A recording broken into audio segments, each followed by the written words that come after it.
Hey guys, welcome back and happy Friday. All right, guys, well, I want to talk to you about something that is it's very cringy to me to talk to you about because I think that a lot of us have suffered from this. And I know that you guys, there will be a lot of opinions, but we're back to talk about the Real Housewives of Beverly Hills because Crystal Kung Minkoff has recently opened up and said that she's embarrassed by her co-stars over the eating disorder jokes. I just want to give a little bit of my own kind of background on this and then also talk about what she's saying because this is a lot. And I think that we all need to exercise a lot more compassion towards people when we don't necessarily understand what they're going through. So before we jump in, if you guys haven't already, go ahead, smash that like button. If you're not subscribed, get subscribed. Don't forget to hit that notification bell. And with that, let's jump right in. It's time for all your binge-worthy pop culture news.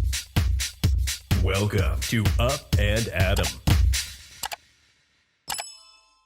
All right, guys, so it looks like Crystal Kung Minkoff is opening up, and she told the Daily Beast in a recent interview that she was mortified when her Real Housewives of Beverly Hills cast members were peppering her with jokes about her eating disorder. She said that there was a lot that was edited out that we didn't get to see, and she was very uncomfortable. Now, the only reason I want to kind of cover this is because I see where people are slamming her for not having a storyline and like going in on her and saying that she's contriving this. You see a woman who's clearly hurting, she's crying, she's visibly upset, and this is something that she's sharing that's not an easy thing to share.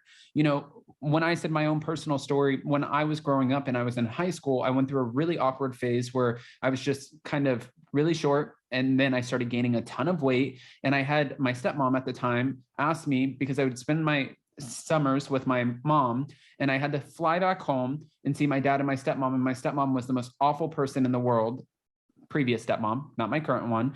And she said to me, "You look fat. Like you look like you've sat on the couch all summer. What's wrong with you?" And I was like, oh man. So I would always wear big jackets. And then finally I wanted to take control because my parents were trying to buy me jeans without me being present. And they bought me 1, 2, 3, 4 pairs that they had to keep coming back home with and then returning, coming back home and returning. And I just felt awful about myself. So much so to the point that I lost almost 40 pounds in about a month's time. And I was obsessed with it. I wouldn't eat more than like a fish stick, and that would be my meal for all day. And then when I would stand on the scale, I would try to spit or pee or do whatever I had to do and see those numbers go down. And then I would write them down. And if they would go up, I would just like sit there and cry. It was the worst experience ever. I wasn't bulimic or anything like that, but it triggers you having these kinds of conversations. And a lot of people go through stuff like this. She said there's a feeling of embarrassment being on the show, the idea of being filmed. And then, you know, I got made fun of as a child for being chubby. That's how it felt. And then she was talking about the fact that, you know, Garcelle was asking her, do you purge? Meaning like, do you throw up? What do you do? And Erica was suggesting to her that she take a laxative before taunting her with a chicken tender at Diana Jenkins' party.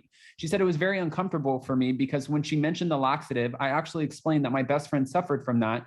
And I discovered that later that she didn't even know it was an eating disorder. She had always known about mine. And then I found out that she was doing that. And I was like, you know, that's a problem. So I explained the story.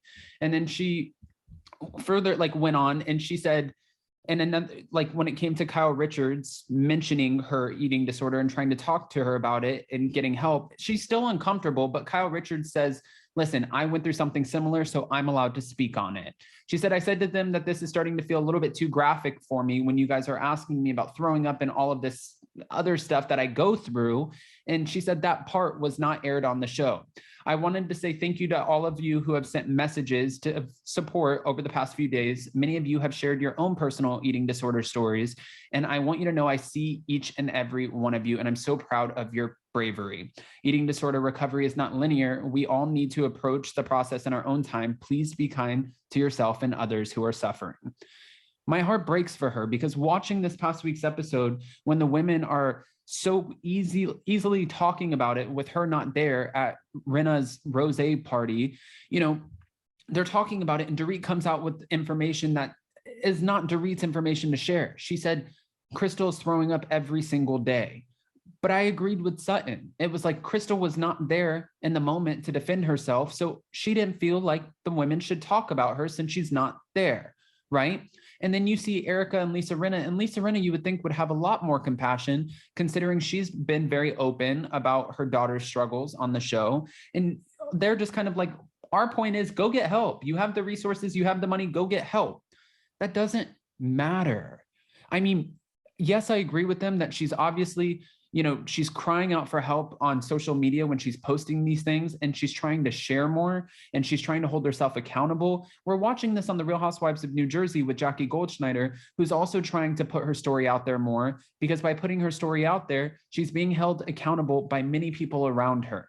And I think by sharing that story, it makes it easier to talk about something that she's going through. But when you have someone, one of your cast members, who goes on and shares to the extent the details that you're throwing up every single day, and then your husband has to watch it, your kids have to see it eventually in the future, your family's going to watch it, and you didn't know that that was going to be shared, yeah, that's really disturbing.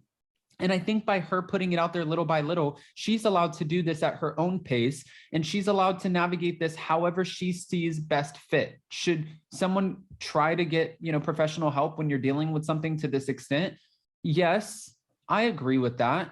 But also it's on Crystal's time. I don't think that the women should be like, oh, go get help, go get treatment, go get this. It's like, okay, Erica, well, maybe you go get help for mixing Lexapro with alcohol. And okay, like we could go down the line and talk about how everybody in the group could need help in some capacity. We all need some help in some facet of our lives. I just don't find it to be completely fair. And when she said she's embarrassed, it breaks my heart for Crystal. And I'm just going to kind of leave it at that. But I wanted to hear what your guys' opinions were on this. Do you still feel that this was just a storyline? And do you think it was inappropriate for the women to talk about this when she wasn't there? I cringed. Jason and I were watching the show, and we absolutely were like, this is not Dorit's story to tell. This is too much. Like, this really is upsetting. But I want to hear your opinions. I don't want to just give you mine. So go ahead with your unfiltered opinions. Go ahead, comment below, let me know. And before you go, don't forget to smash that like button. If you're not subscribed, get subscribed. Don't forget to hit that notification bell. And now it's Friday. So take a load off, go make some memories, spend some time with your family, have some laughs, and get ready for another insane work week. I mean, I try to live in the moment on the weekend, even though we still work all weekend, but I try to enjoy my weekends. And then once Monday hits, I'm like, oh shit, it's Monday. Okay. All right, guys, we'll see you soon. I love you so much. Be kind to yourselves, and we'll see you next time. Bye, guys.